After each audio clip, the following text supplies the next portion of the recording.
Ne bougez plus les amis, ne bougez plus, j'ai trouvé une pépite. C'est bon, t'es sur ta chaise, Jean-Kevin, et bah tu vas tomber de ta chaise. J'ai enfin trouvé une femme, qui a osé poser ses burnes, ou du moins ses ovaires sur la table pour nous tous, et qui hier sur BFM TV a carrément pourri des hauts fonctionnaires, sur les impôts, sur la retraite, sur l'hypocrisie, évidemment l'hypocrisie ambiante, vous savez, le double discours. Bardella n'a jamais travaillé, Méluche non plus peut-être, hein. Sur l'hypocrisie de ouin c'est dur, il y a plus de budget alors qu'ils roulent tous avec des chauffeurs privés, des limos. Vous savez les Français, va falloir que vous travailliez une semaine de plus par solidarité, mais eux en attendant, ils s'augmentent de 700 €, allez hop, parce que vous savez, l'inflation c'est dur ma bonne dame. Évidemment de cette mauvaise foi, les Français en ont marre, ils en ont marre de ces aristos qui vivent au crochet du roi et qui n'apportent absolument aucune valeur. Mais trêve de bavardage les amis, on va l'analyser et on va voir ce qu'elle a à nous dire tout de suite. J'entends ce que vous dites, alors je suis pour plus de moyens pour les écoles, je travaille en université, dans la fonction publique. Alors on a beaucoup critiqué les fonctionnaires, parce que voilà. Donc c'est une secrétaire de la fonction publique. Moi je veux bien, mais avec quels moyens? Parce que, non mais on va parler français de nos entreprises sans contrepartie par exemple. Comment? Mais les riches, il en faut aussi, on va être lucide. Ils payent 2% d'impôts. Non mais je suis d'accord, en moyenne.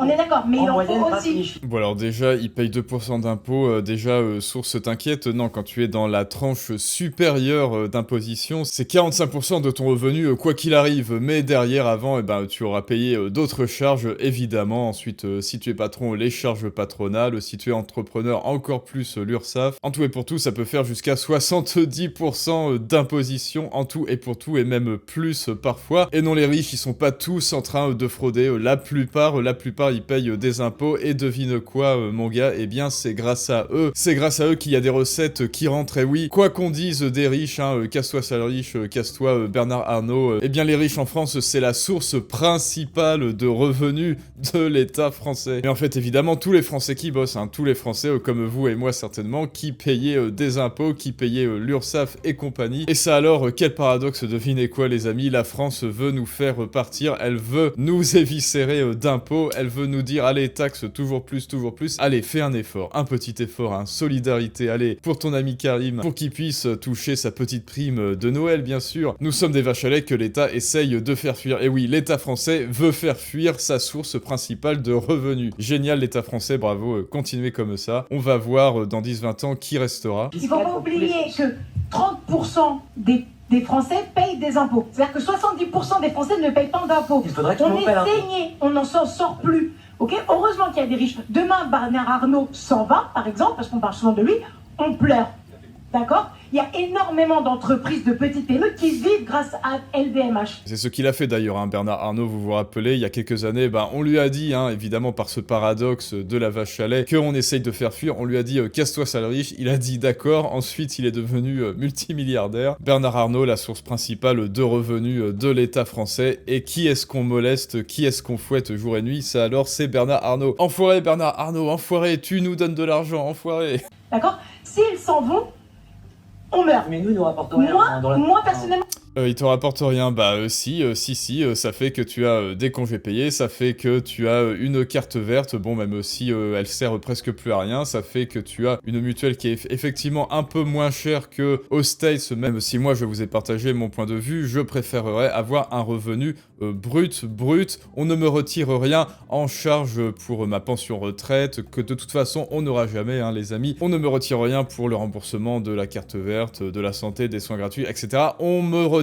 rien, je garde tout et je me démerde pour ma santé et je me démerde surtout pour ma retraite. Mais si, mon gars, alors je ne sais pas qui il est au juste, mais si grâce à Bernard Arnault, tu as des infrastructures et c'est certainement grâce à Bernard Arnault que en fait BFM TV existe, bordel. Un service public. La première, pourtant je suis loin d'être Bernard Arnault. Si j'avais la possibilité, je partirais. C'est ça en fait que les politiciens n'arrivent pas à entendre. C'est que on veut tous plus d'argent dans les écoles, dans les hôpitaux, machin, mais on peut plus. Vous, et quand je dis vous, c'est tous autant que vous êtes, et je parle pas que de Macron, mais depuis des années, vous avez cramé la caisse. Vous vivez tous de privilèges, vous nous expliquez à longueur de journée ce qu'on attend, ce qu'on veut, machin, mais vous ne savez pas, la plupart vous ne vivez pas. Monsieur disait, les maires avant, ils étaient députés. Ça leur permettait quand même de voir un peu ce qui se passe, voilà, d'être sur le terrain. Mais vous êtes complètement déconnectés. Et quand on vous disait, vous êtes des magots, vous êtes populistes, mais non, c'est la vérité. L'autre fois, j'entendais le débat, oui, Jordan Bardella n'a jamais travaillé de sa vie. Ouais, ok, c'est vrai. Mais monsieur Mélenchon, il a travaillé à l'usine. Et là, on entre dans le dur, les amis, là, on entre dans ce qui fâche, ce qui pique. Elle est en train de les pourrir. Bon, et ben, merci. Alors, je ne connais pas son nom et son prénom, mais dites, si quelqu'un arrive à retrouver son nom et son prénom, et bien, moi, je vais la féliciter personnellement. Félicitations, mademoiselle ou madame. Alors oui, c'est vrai, hein, Jordan Bardella est directement passé du niveau 1 au niveau 99, hein, from Seine-Saint-Denis, from cité en Seine-Saint-Denis, tout la politique, effectivement. C'est ce qu'aiment bien nous rappeler leurs adversaires, hein, genre Raphaël Arnaud, hein, vous savez, le fichier S, qui est quand même député, qui nous dit « Ah, enfoiré de Jordan Bardella, il a fait juste 2 semaines de stage chez papa et après, hop, la politique. Bon, et lui, notre ami Raph, lui, il est passé directement du lycée. Hein. Alors lui, c'est carrément du lycée, ou alors non, pardon, de la fac Lyon-Lumière, jusqu'à la politique. Donc ouais, bah voilà, l'hôpital, hein, la charité, hein, vous savez, c'est le sport national, c'est un sport de compétition chez LFI, et Mélenchon, pareil, évidemment. Mélenchon a-t-il travaillé un seul jour de sa vie? Je ne pense pas. J'étais pas au courant, d'accord? François Hollande, il a travaillé? Non. Elle est en PLS, hein, elle a fait non, au secours.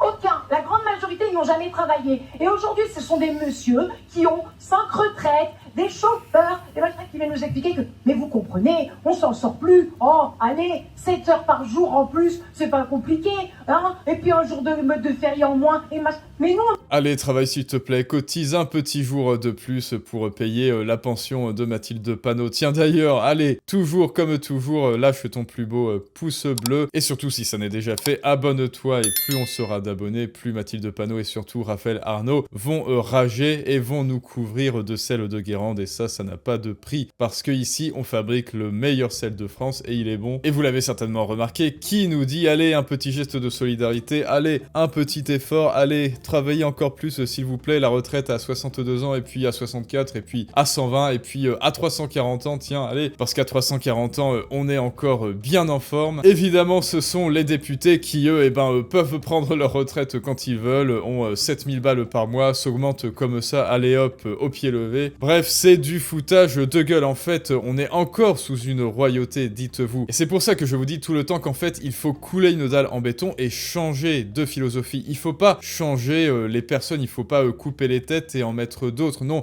il faut changer de philosophie. Il faut changer de mentalité en France. Avant, c'était la royauté, il y avait une cour d'aristocrates corrompus complètement hors sol qui n'apportait aucune valeur absolument. Et bien aujourd'hui, on leur a coupé les têtes et on les a remplacés par quoi? Par des sénateurs et par des députés qui font exactement pareil, qui sont hors sol complètement et qui disent au peuple de faire un effort. Et c'est pas grave, si vous avez plus de pain, bah vous mangerez de la brioche. Et puis déjà, ils sont trop, hein. Vous vous rappelez, on a demandé à ChatGPT, est-ce que les députés sont trop? Est-ce que les sénateurs sont trop? Réponse oui, il faudrait garder maximum 50 sénateurs, 60 députés, un truc comme ça. On n'en peut plus, d'accord? On n'arrête pas. Vous, tous, à ce moment-là, quand est-ce que vous allez commencer à montrer l'exemple et faire des économies? Vos salaires ne vous suffisent pas? Et des aides pour le logement, et des aides pour les modes de garde, et les aides pour...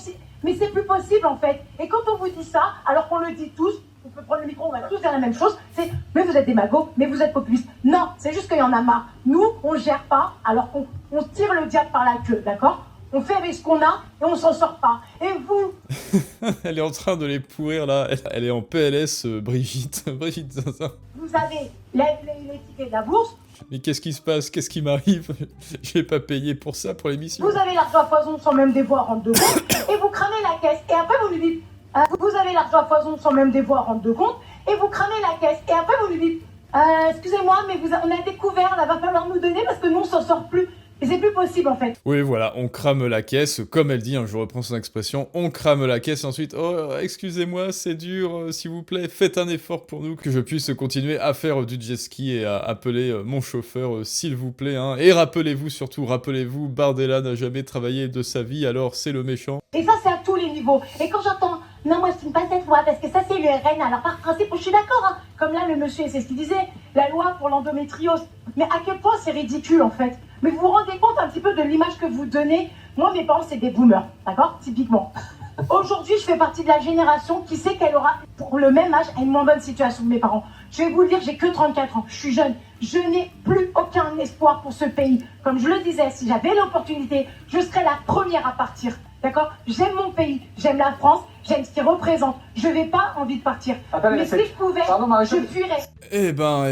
Mademoiselle, on a quasiment le même âge. Eh bien, écoutez, je suis d'accord avec toi. Oui, je me permets de te tutoyer. D'accord. Je suis absolument d'accord avec toi. Évidemment, moi, je suis le premier à la comprendre que, elle veuille partir. Évidemment, quand tu vois ça, quand tu vois des espèces de parasites qui te ponctionnent tout ton fric, quand tu vois cette retraite par répartition qui est juste un obèse morbide que on tient en vie sous perfusion et dont on sait qu'il va mourir dans 10-20 ans, mais que c'est pas grave, allez-y, faites un effort pour la retraite, pour les boomers, s'il vous plaît. Et quand tu vois qu'on a 630 députés qui nous disent faites un effort, s'il vous plaît, tiens, on va s'augmenter de 700 €, allez-y, faites un effort, je vous en prie, s'il vous plaît. Alors qu'aux États-Unis, ils se débrouillent avec 200 députés ou 300 et que donc ici, on devrait en avoir que 50, mais voilà, je vous le dis. La France est dans une urgence économique, oui, évidemment, urgence en termes de sécurité, oui, évidemment, mais surtout dans une urgence de narratif. Il faut changer de mentalité à tout prix. On est dans une mentalité où on dit à Bernard Arnault, c'est-à-dire celui qui renfloue les caisses de l'État et qui permet à Mathilde Panot de devenir toujours plus énorme, on lui dit casse-toi sale riche. Mais qu'est-ce que c'est que ce délire? On devrait encenser les riches, on devrait encenser les entrepreneurs, on devrait encenser tous les travailleurs, tous ceux qui apportent de la valeur et qui concrètement apportent des impôts aux caisses de l'État. Et on devrait couler une dalle en béton évidemment à l'Assemblée nationale et tout recommencer et garder, allez, 10, 20 peut-être députés. Ça ira très très bien, on garde une dizaine de sénateurs et ça ira très très bien, mais en tout cas, c'est le narratif qu'il faut changer. Vous ne devez plus vous faire avoir, vous ne devez plus vous laisser faire, les amis. Vous voyez que c'est possible, absolument possible comme elle, de prendre la parole et si vous ne le faites pas, eh bien, quelqu'un d'autre le fera à votre place. Et pour finir, je te rappelle que à ce but, à cet objectif, il y a la masterclass Fais-toi comprendre qui est en description. Tu peux t'y inscrire gratuitement pour comprendre pourquoi personne ne t'écoute et quels sont les outils à ta disposition pour impacter les esprits durablement. Dites-moi ce que vous pensez bien de notre ami, de notre nouvel ami, et si quelqu'un a son nom et son prénom, eh bien qu'il me le dise, que je la félicite en personne ou du moins sur les réseaux. Dites-moi ce que vous pensez de tout ça. Est-ce que les députés sont trop, les sénateurs sont trop? Est-ce qu'il y a trop d'impôts? Mais ça évidemment c'est une question rhétorique. Il faudrait déjà virer toutes les impositions et toutes les taxes concernant la santé et les retraites, et là déjà on respirerait. Et comme d'habitude, je vous dis à très bientôt pour une prochaine analyse du monde moderne, mais ça, c'est une autre histoire.